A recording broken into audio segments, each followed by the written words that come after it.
Pokud něco vyvolává úžas a kontroverzní teorie, pak jsou to příběhy o stvoření světa různých kultur, příběhy o starověkých bozích a záhady spojené s jejich údajným návratem.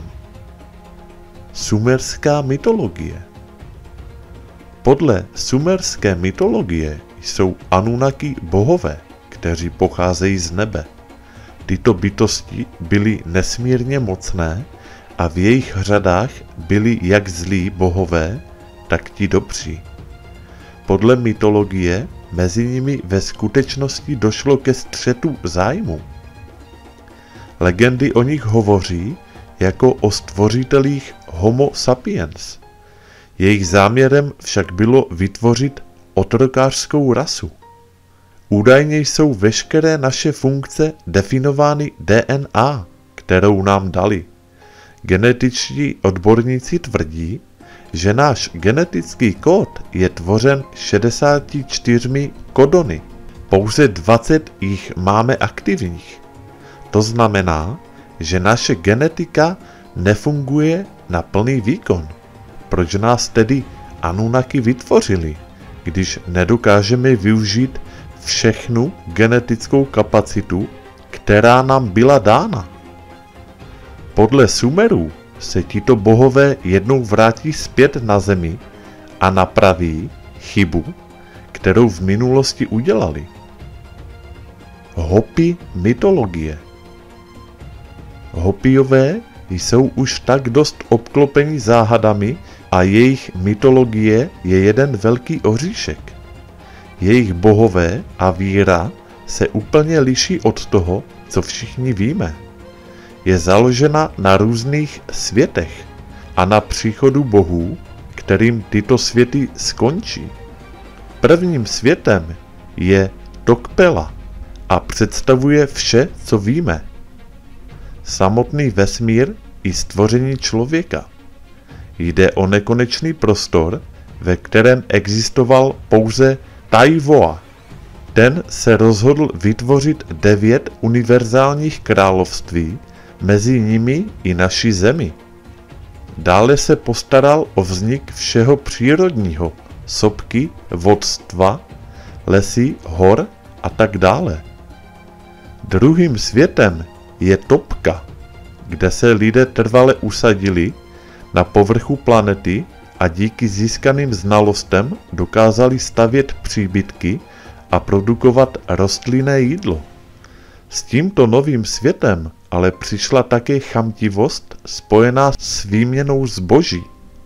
Vždy chtěli víc, bez ohledu na cenu, která byla příčinou mnoha sporů.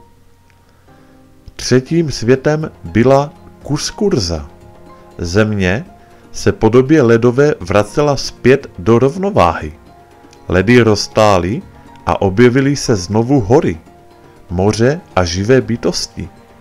V tomto světě se také lidé začali rozmnožovat a vytvářet populace, které se postupně vyvíjely. Nyní se ale nacházíme ve 4. světě, Tuvakači. Podle mytologie Hopiů je tento svět nejkompletnější, ale není nejdokonalejší. Každá lidská etnika si tvoří vlastní cestu a tak se od sebe oddělují. Jednoduše řečeno, dnešní svět je postavený na migracích. Hopiové teď jen čekají na jednoho ze svých bohů, který má spasit ty, jež si to zaslouží, až bude 4. svět zničen. Indská mytologie. Viracocha je považován za nejdůležitějšího mytologického boha Inků, jež je považován za stvořitele. V indské mytologii se uvádí, že Viracocha stvořil slunce, hvězdy a lidstvo. Jako první stvořil obří bytosti, které měly zlověstné úmysly. Světová potopa je navždy smetla. Po vytvoření lepšího lidstva zmizel v moři a už se nikdy nevrátil. Příběhy však říkají, že se vrátil zpět, ale v podobě žebráka. Z důvodu toho, aby lidi naučil potřebným hodnotám a položil základy lepší civilizace. Především mezi Inky panovalo přesvědčení, že se Viracocha objeví v momentě největší lidské krize. Řecká mytologie. Řecká mytologie je plná příběhů a legend o bozích z Olympu. Vypadali jako lidé, jen měli nadpřirozenou sílu, která poháněla vše, co předčí běžného člověka. Na rozdíl od předešlých mytologií, které hovoří o opětovném návratu bohů, řecká mytologie zmiňuje, že jejich bohové jsou vždy a všudy přítomní. Norská mytologie. Mýtus severského stvořitele začíná narozením obrů z Ymirova potu a zjevením obrovské krávy poté, co roztal všechen led. Tato kráva pak posloužila jako jídlo obrů. Sama se živila solí z ledu. Tímto řetězcem vznikly jiné bytosti, které vytvořily rasu bohů. Ti se pak shromáždili, aby zabili Ymira a převzali kontrolu nad světem.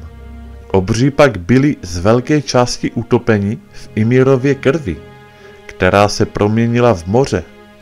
Z větve Jasanu a z vinné révy pak vytvořili první lidské bytosti. Jejich potomci pak žili na zemi.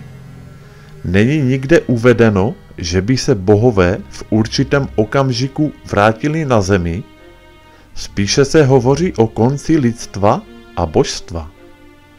Jak je vidět, mytologie z celého světa je v mnoha ohledech odlišná.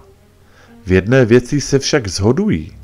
Bohové se nejspíš vrátí do našeho světa. Tak, a to je vše k tomuto videu.